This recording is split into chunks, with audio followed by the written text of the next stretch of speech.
progress update on our rest day. Just got our cardio done. We are 4.9 pounds down, meaning we have lost about 1.5 pounds per week for the last 3 weeks. So it looks like we are officially out of the stall that we hit. And that was the weirdest damn stall, being that I saw changes in my body, saw sizes go down on the tape measure, saw a lot of positive adjustments, right, to my body, saw numbers that I wanted to see measurement wise, and just stuck weight wise to a single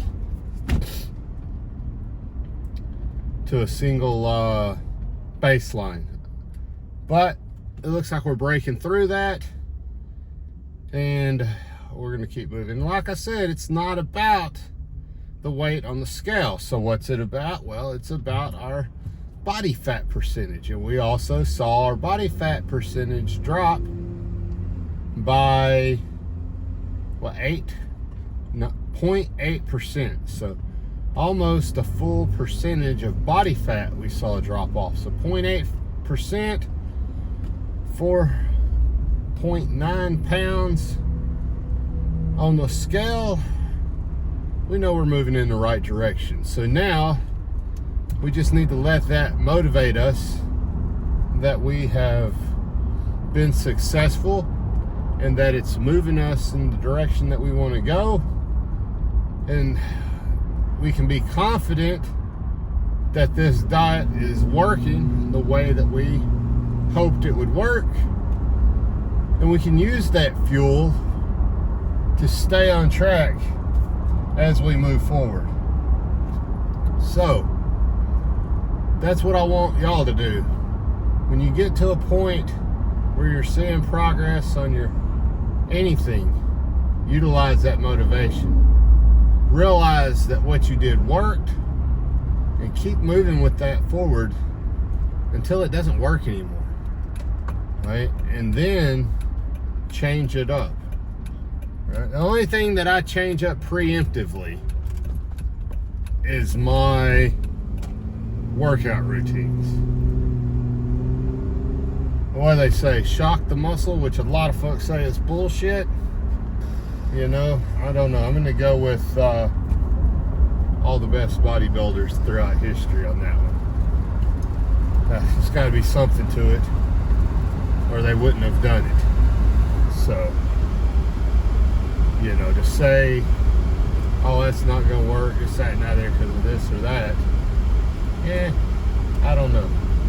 I don't know how much merit that always holds to say, we're not doing this because the science didn't back it up.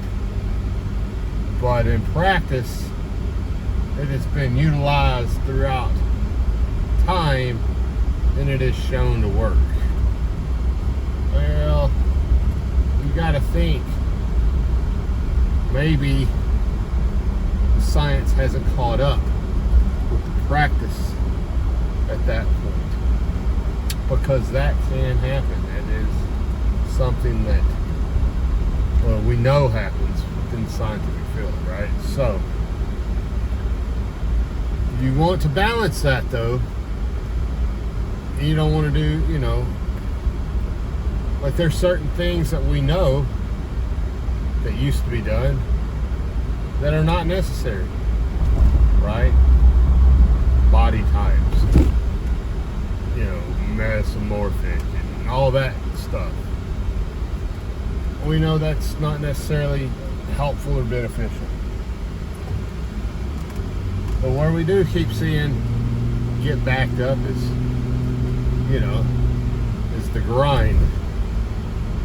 So, okay, so recovery wise, where are we at today? Feeling really good today, feeling very recovered. you know, very well hydrated. So their goal today is going to be to overhydrate throughout the day. We're on a low carb, low calorie day, so you know we're going to do that, and then tomorrow we get to start having more carbs. We get to start having more calories, and get a little heftier, get a little scrappier, a little heftier lifts in with some finishers.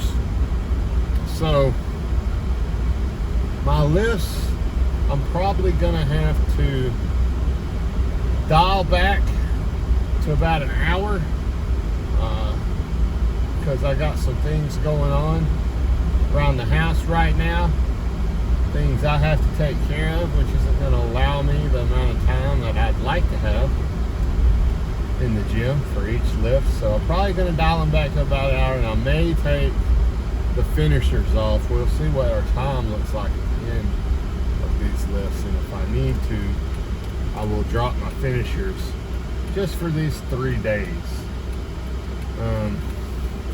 And then also to get the lifts in, we're going to be doing them a little bit later at night than we normally do.